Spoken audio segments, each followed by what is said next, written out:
Greetings, Kitchen Sink family members. How are you? How are we? I'm good. Today is a bit cloudy. Yeah, seasons have changed. Our seasons have changed. And moving on with this, our Better Days Are Ahead series. Today we want to discuss, how we can heal from what we cannot control. Something has happened, it's out of your control. How are you going to heal from it? That's what we want to deal with, because sometimes the hardest part of healing isn't the pain itself. It's the guilt, the shame, and the what ifs that we replay over and over in our minds. You can't change what happened, but you can choose what happens next.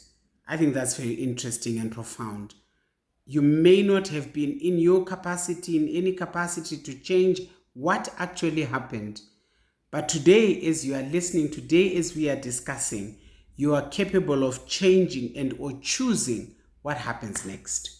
That's very important. And you're not alone. Kitchen Sink family members, you are not alone on this journey. In life, you are not alone. We are together. And some of the circumstances that lead us to such brokenness in our hearts is, many of us, we carry a lot of emotional weight from things, that we couldn't control, such as broken relationship that ended unexpectedly. You thought you had processed everything. You thought this was your friend, these were your people, or this was my person. And suddenly you find that relationship has to be broken. And sometimes, a loved one, a friend, a dear friend, you grow up together, a sibling, they, are trapped in addiction and or some kind of illness that you never saw coming. That can really be very deep and or painful, leaving a lot of guilt and shame in a person. Sometimes it's a mistake that you made years ago and it still haunts you. The danger of trying to keep secrets, your dark spaces, your skeletons in your closet. Sometimes they haunt you so badly that guilt is with you all the time. And sometimes you've worked so hard, for your career path, in your profession, to get a job, and then you get that job and then that job slips away. This is a story that a lot of us can, take days to discuss and or describe. You'd have done the best. You did your best, the best you could with what you knew at that particular time. But what I'm saying today is that today we have to begin a journey of forgiving yourself so that peace begins to take place, where guilt was becoming resident. So we are releasing guilt, we are releasing shame, we're releasing anything negative in our lives and embracing forgiveness of self, forgiveness of others if it takes other people, so that peace is what rules and reigns in your heart. And how are we going to do it? You have to first and foremost accept that, that particular situation, that particular circumstance is really haunting me to this very day. That acceptance is the doorway to healing. As soon as you open that door, you are now beginning a journey towards your healing, because you can't move forward while you are fighting reality. You can't. You have to acknowledge, I have this particular issue that is giving me a lot of guilt, a lot of shame, a lot of pain. And the moment you acknowledge that, we are on the way to getting better.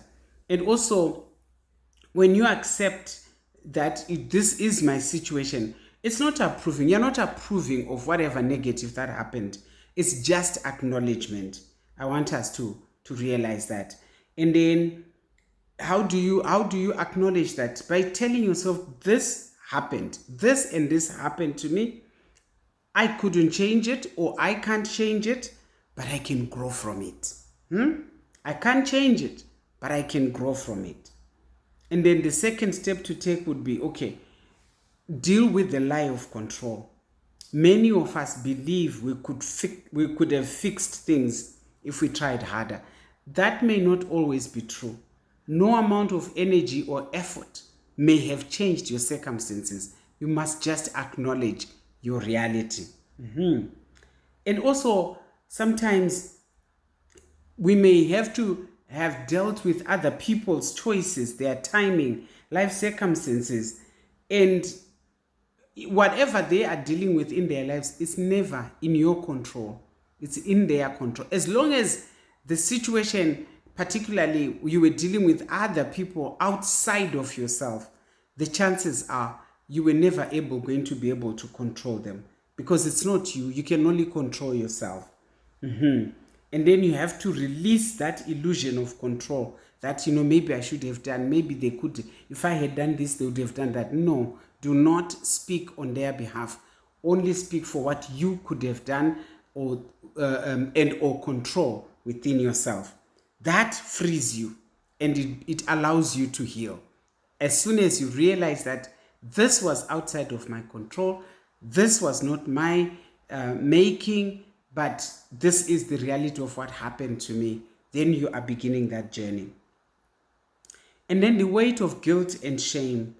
Guilt, the difference between the two is that guilt says, I did something bad. Shame says, I am bad. You become the bad yourself. There are some people who look at life like that. You feel like, I am that. And we are saying, no, you're not. You're not failure. I am failure. No, you are not failure. You could have failed, but you are not failure. Do you see the difference, kitchen sink family members? Or you are going through hardship. You are not hardship yourself. You're just going through hardship. And you will go through it. You will go through it. Very important. So, but both, they can keep us chained to the past. Only forgiveness will unlock the door for you to come out of that entrapment. If you are not careful, guilt and shame will keep you locked. And you will live life. People will look at you, they will never, because it's not written on the forehead. It's a life that you lived. It's an occasion. It's a circumstance that you passed through. You and I have to acknowledge it happened. We have to know it for what it is, say it for what it is, but it's not us. It cannot define me. And then don't allow yourself to, settle at the regret station where everything you look at, I regret.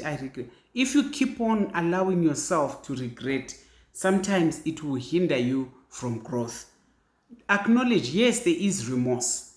If there is something that you could have done better, there has to be remorse. And if you have to regret whatever it is you contributed, there is a place for it. As long as it is leading to remorse that allows for growth to begin to happen in you. And it's very important, after you've acknowledged that you've done it, there is remorse, and you have a sense of regret in you. It's important to have that sense of regret, because that is a step towards you becoming the better person. It's very important. It shows that you are evolving, because at the time you did the mistake or the wrong, sometimes you're so hard-hearted, you are so foolhardy. You were not, at that particular moment, no words would have brought you back to your senses. But as you have reflected, as things have been highlighted, as you are suffering the consequences of whatever it is that you did, now we are acknowledging you are remorseful. And with that comes regret. I wish I hadn't done it. Don't stop there. Now begin the journey so that you become the better of who you are in life. And also, instead of looking at life in the context of, maybe now because this is what I done, maybe I failed in the past, maybe life will not smile at me. No, that's not the agenda. The agenda is, when you have regretted, you now want to look at life and desire to become the better person and pursue whatever chances are coming your way wisely, so that indeed you become the better person. And also be honest to ask yourself, what can this teach me about who I want to become? What can this teach me? And if there are lessons for you, if there are lessons for me to get, let's get those lessons and let's apply them so that we change completely in our life. There is transformation, there is evolution in the person that you are from the past to the person that you are becoming. Some basic practical steps that we can take. Sometimes there are some difficult things that you would have done, and in your mind it's difficult to release it from your mind. It's difficult to enable yourself to be able to release it. And some of us are very good at writing things down. You might want to write yourself a letter, dear Clorisa, and then you narrate whatever it is that you want to tell yourself, your honest, position to yourself. It's very important. And many a times, as you write things down, you feel the release that comes out of your body. Very, very important. Sometimes you don't even have to post it, so that you can receive it, even if you never send it. But just let it out of your system is the principle here. Very, very important. And then the next thing that you could do, is to, when you are considering whatever it is that's happening with you in your life, sometimes you begin to feel tense. You feel the tension in your body. You feel it in your body, in your muscles. You feel it in your abdomen sometimes, deep, in the crevices of your body. You begin to feel it. Sometimes in the chest, you become breathless. You are anxious. It triggers anxiety. Breathe. Girl, young man, breathe. Look around, to the left, to the right. Remind yourself, it's safe and you will be fine. Just take a breath. Stop and take a breath. You will be fine. If you have suffered, panic anxiety, you know what I mean. You know how crucial it is to breathe when everything is crashing in your chest and you tell yourself, no, girl, begin to breathe. Sometimes I say to myself, just stop talking, keep quiet, and breathe. And then I feel myself going, and once I have calmed down, then I'm able to pick up again and begin to address issues. And sometimes, rumination is not very good, It's not very good with reflection. You want to, as reflection is, you want to replace rumination with reflection, When you've journaled something, lessons that you have learned, not just the mistakes, do away with mistakes made. Dwell on the lessons that you have made. That's reflection. When you ruminate, is you're taking in both the negative, sometimes, and even confusing it with the positive that you want to achieve. No, we're not ruminating. Animals that ruminate are cows, which we are told they have 4 stomachs, and they push food from stomach number 1 to stomach number 2. They digest, move it, and they keep digesting. They're digesting everything.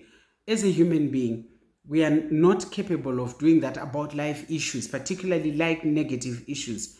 You want to pick only the positives that you want to learn and apply in your life and deal with that.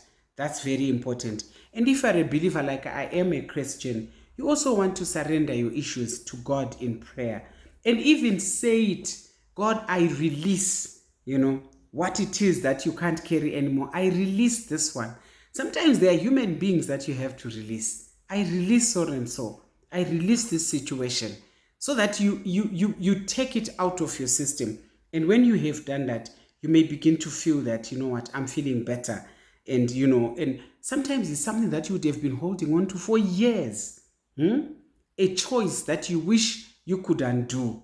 A moment you wish could be replayed. But, the truth is, you're punishing yourself. You're only punishing yourself as long as you're holding on to that. You're punishing yourself. Let go. And to let go doesn't mean forgetting. You may remember the situation. It just means it no longer has control over you. Whatever it is, whatever it was. I'm not so sure who I'm talking to today, but I'm sure I'm talking to somebody. And all I'm trying to say is, guys, we don't have to hold on to these difficult, heart-wrenching experiences that we went through in life and allow them to keep eating, at us every day. So release yourself. You can begin that statement by saying, I release myself from the guilt of. I release myself from the shame of. And release yourself. It's very, very important. Sometimes if you find on your own you are not able to do it, I would recommend counseling, I would recommend therapy. It's very, very important because you'd have done the best you could, maybe to process yourself. And if you still cannot reach to a good result with working at it alone, you might need assistance so that you become the best person of yourself. Thank you so much, dearly beloved, for coming on board. The sun is rising again in somebody's life today. It has risen, it continues to rise. That's why it's not just one, rising of the sun. It rises every morning, and every morning it brings hope for you, it brings hope for me. Yes, this is Clorisa Ranganayi. We are launching the book on the 27th of November. It will be at Borodo Community Church, 492. I'll put the address somewhere here, 492 Harare Drive. We will be starting at 6 p.m., hoping to finish about 8 p.m. Bring your friends, bring everybody who's interested. I'm opening a door for generations. I'm opening the door. That's the theme of our coming together. We're opening the door for generations to walk in and take advantage of the season of the generation that you are becoming, the AI generation, artificial intelligence. Let's open that door, and I'm opening that door for you. Please walk in. If you have ever dreamt of writing, if you have ever dreamt of doing a video, if you have ever dreamt of whatever it is that you've dreamt of, we're opening the door on the 27th of August. And I want for many of you to come through. I'll also put the RSVP numbers where you can RSVP. We are looking forward to receiving you. I'm looking forward to signing your books. I'm excited, and I'm trusting God that you will be as excited as I am. Thank you so much for watching. Thank you so much for coming on board. Please, please, please, please come in your numbers. We are hoping that it will cost us around, 30 US dollars. That will include food and, other freebies that we'll be giving on that day. But we want to see you there on that day. Men, women, young, old, please, all are welcome. Thank you, thank you, thank you for watching. Be blessed. We're appealing for donation and sponsorship.